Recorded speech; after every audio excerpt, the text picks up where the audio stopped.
నమస్కారం దేవుళ్ళు. నేను మీ మురళీకృష్ణ. ఎన్ నానేగ్రేట్ దేవస్థానం దర్శనం మన ఛానల్ పేరు. మనం ఇప్పుడు ఉన్నది కబ్బాలమ్మ దేవస్థానం. మనం ఇప్పుడు బెంగళూరు నుండి కబ్బాలమ్మ దేవస్థానానికి వచ్చినాము. బెంగళూరు నుండి 70 కిలోమీటర్లు అవుతుంది కబ్బాలమ్మకి. కబ్బాలమ్మ అమ్మవారు తమిళనాడు నుండి ఈ స్థలానికి వస్తుందంట.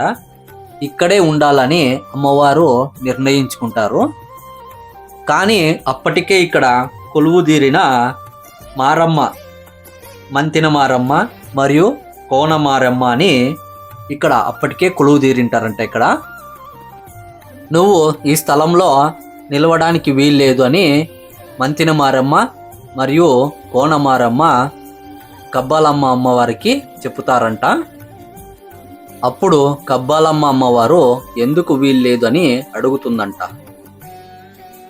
మాకు ఇక్కడ ప్రాణి బలి దొరుకుతోంది, కోడి మేక ఇలాంటివి మాకు ప్రాణి బలి ఇస్తున్నారు, అందువల్ల నువ్వు ఇక్కడ ఉండడానికి వీల్లేదని కబ్బాలమ్మ వారికి చెప్తారంట మంతిన మారమ్మ మరియు కోనమారమ్మ. ప్లీజ్ మన ఛానల్ని సబ్స్క్రైబ్ చేయండి, లైక్ చేయండి, షేర్ చేయండి, కామెంట్ చేయండి. ప్లీజ్ సబ్స్క్రైబ్ చేసుకోండి. అప్పుడు కబ్బాలమ్మ అమ్మవారు నాకు తీపి పదార్థమే చాలు, నాకు అదే ప్రసాదంగా నేను స్వీకరిస్తాను, నాకు ప్రాణి బలి ఏమొద్దు అనేసి చెబుతుందంట మంతిన మారమ్మకి కోనమారమ్మకి.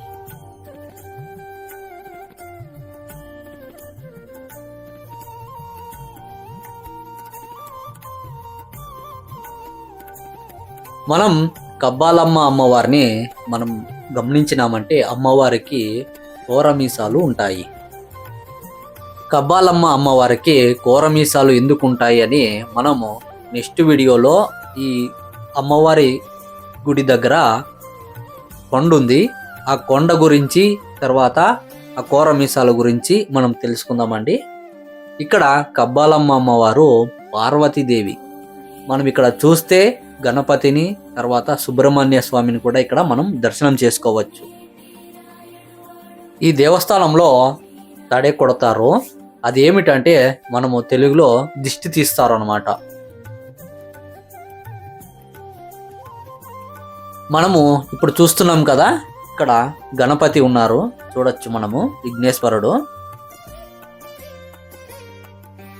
మనము ఇక్కడ పార్వతీదేవి గుర్రం మీద వచ్చినట్టుగా మనము గమనించవచ్చు. అమ్మవారి ఉత్సవ విగ్రహము మనము గమనించినామంటే గుర్రం మీద వచ్చినట్టుగా మనకు తెలుస్తుంది. అమ్మవారి మూల విగ్రహము మాను చెక్కతో చేసినట్టుగా చెప్పుతారు. ఇక్కడ కబ్బాలమ్మ అమ్మవారి దేవస్థానం పక్కలోనే బసవన్న దేవస్థానం ఉంది, నంది విగ్రహము. అక్కడ వచ్చి పూజలు కూడా జరుగుతూ ఉంటాయి. కబ్బాలమ్మ వారికి అన్న అని చెప్పుతారు ఇక్కడ నంది బసవన్నని. ఇంతటితో నేను ఈ వీడియోని ముగిస్తున్నాను. నెక్స్ట్ వీడియోలో మనం కలుసుకుందామండి. అంతవరకు సెలవు. నమస్కారం అండి.